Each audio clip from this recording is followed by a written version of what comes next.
chuyện ai đi thịt bổ lên tay đâm cái ba về đái đi cô tâm mù này cầm hộp về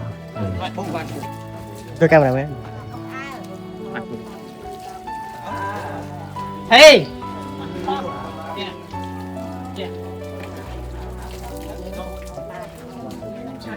đâu con mẹ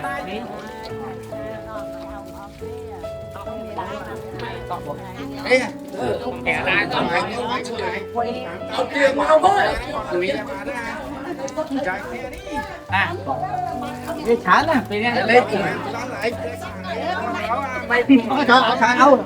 đâu cũng lấy ấy mấy đó nhỉ ông cũng lấy lên đó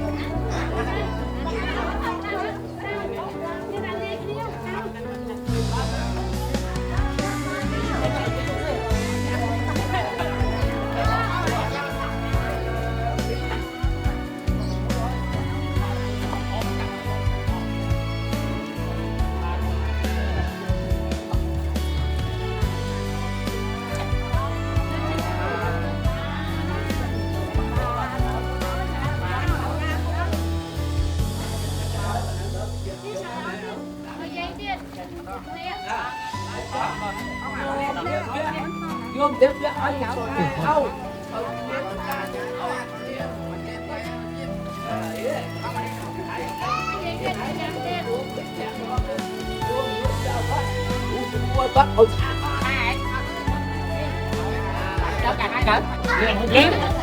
cái này cái nhật cái nói cái lên toàn lên đi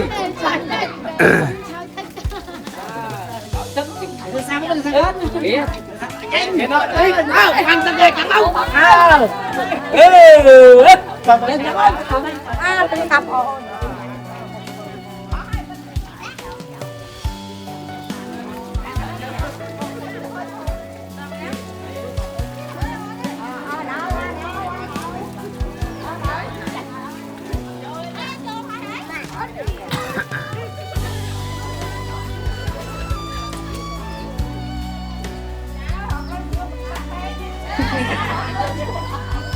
bà cha lên không cái đây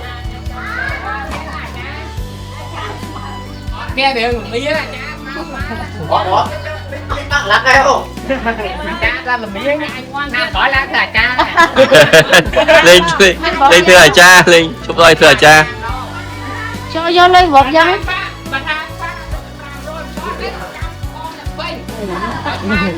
phải khai mất bón không coi cho con được bên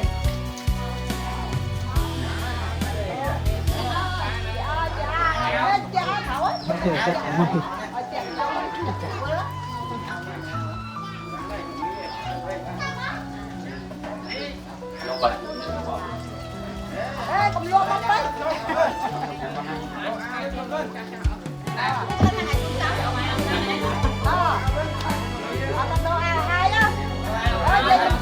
chun ê chun hai ông nó chưa ăn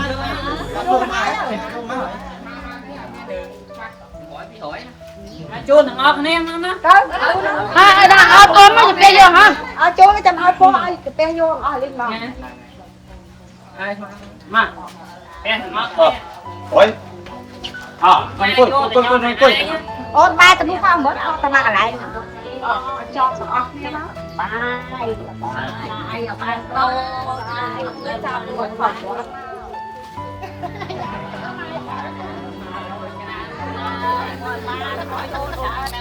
ê con mê đấy nó chơi tay không ra đấy đây là dài dọc vào ơi một cái gái á tiếp trong một chút một cái sọt chốt hả nhảy vô cái anh bán đến 3 bao á. Chập ai cho ngồi đấy.